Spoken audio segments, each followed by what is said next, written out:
chers camarades. Et si ce mois de mai 2025 était réellement le nôtre, celui de la transformation sociale, de la construction du rapport de force nécessaire pour mettre fin à des décennies de libéralisme autoritaire, d'impérialisme forcené et de la toute-puissance du capital, des actionnaires, de la concurrence et du démantèlement des services publics. La grande structure de domination politique et économique conquit les moyens de ne plus faire de concessions.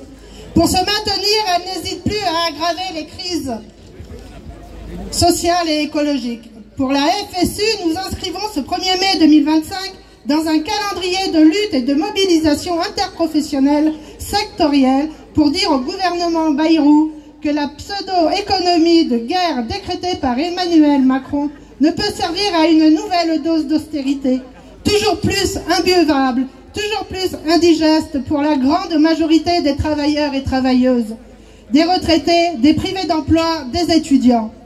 Barnier nous a fait l'austérité de 100 millions, Bayrou nous fait à 40 millions. Avec les mêmes remèdes, toujours moins de services publics, toujours plus de simplification administrative pour plaire à l'agro-industrie, toujours moins de mesures pour la transition écologique, toujours plus de restrictions à l'assurance chômage ou du RSA et des menaces sur les retraites. Alors profitons de ce 1er mai pour expliquer à Bayrou que cette politique de l'offre en place depuis des années et renforcée en 2017 par Macron nous mène dans le mur. Pour la FSU, il y a urgence de rompre avec ces choix budgétaires qui mettent à mal à la cohésion sociale, le vivre ensemble, la solidarité et la transition écologique. Nous devons obtenir le retour de l'impôt sur la fortune, la taxation des dividendes, le remboursement des cadeaux fiscaux faits aux entreprises du CAC 40. L'évasion et la fraude fiscale coûtent entre 80 et 100 milliards d'euros par an. Une réelle politique de partage des richesses, d'imposition juste et nécessaire est possible. Elle seule nous permettra de quitter ce libéralisme outrancier. En cette journée internationaliste, la FSU rend hommage aux femmes et aux hommes qui luttent partout dans le monde pour leurs droits, pour la démocratie, pour la liberté.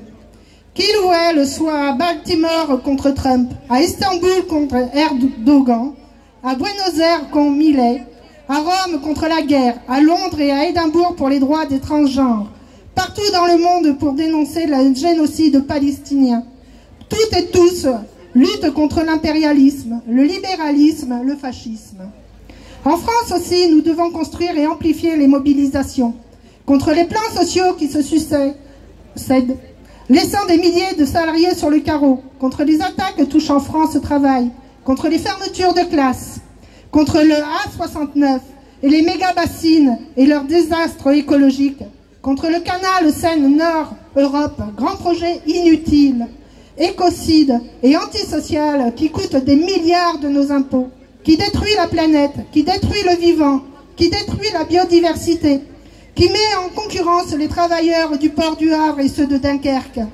Le tout sur fond de chantage à des emplois que les Isariens et les Isariennes ne verront pas. Nous refusons ce canal Seine-Nord-Europe, grand projet d'un siècle passé de Xavier Bertrand. Et en tant qu'organisation syndicale, éco-syndicale, nous appelons à rejoindre les mobilisations, notamment du 10 au 20 mai à Compiègne sur les bords de l'Oise pour la fête de l'eau. Mais de tout cela, nous ne gagnerons qu'en créant collectivement un rapport de force inscrit dans la durée, qu'en initiant les débats dans les travaux, dans les lieux de travail, qu'en expliquant qu'une alternative autre que l'extrême droite est possible face au libéralisme autoritaire. C'est cette alternative crédible qui fera aussi reculer l'extrême droite et ses discours racistes qui sont allègrement repris par d'autres aujourd'hui dans les médias, dans les classes politiques et sur nos lieux de travail.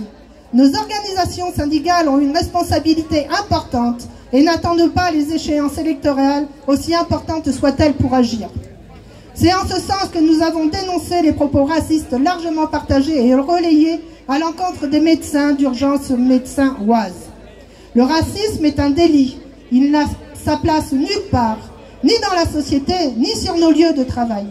C'est en ce sens que nous exprimons de l'horreur et de l'indignation face au meurtre raciste et islamophobe d'Abou Bakar Cissé dans la grande mosquée de la Grande Combe. Ce meurtre s'est déroulé dans le contexte où les musulmanes et musulmans sont la cible récurrente d'attaques dans une partie des médias et dans le débat politique. Cette stigmatisation raciste facilite des passages à l'acte criminel. Ces expressions permanentes de haine doivent cesser.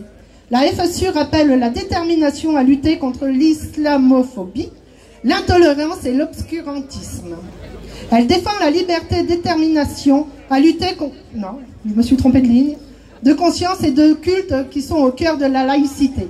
Elle condamne toutes les formes de racisme et de xénophobie qui fracturent notre société, terreau des idéologies haineuses et discriminations. Cela passe des revendications. Abrogation de la loi sur les retraites et départ à 60 ans. Indexation des salaires et des pensions sur l'inflation. Égalité salariale femmes-hommes. Renforcement des services publics sur l'ensemble du territoire.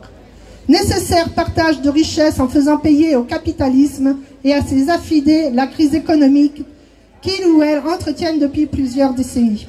Cela passe par un calendrier d'action après le 1er mai. Un plan d'action, des journées de grève contre ce gouvernement que l'on laisse avancer comme un bulldozer. La FSU appelle tous les agents et agentes de la fonction publique à la grève le 13 mai, dans le cadre de cette grande journée de mobilisation unitaire, pour l'augmentation de tous les salaires, contre les coupes budgétaires, pour des créations d'emplois, contre la précarité qui s'abat sur beaucoup de métiers de la territoriale, à l'école, à ESA, ED, etc., et s'inscrira dans tous les cadres de lutte et d'appel à la grève en juin contre la retraite 64 ans.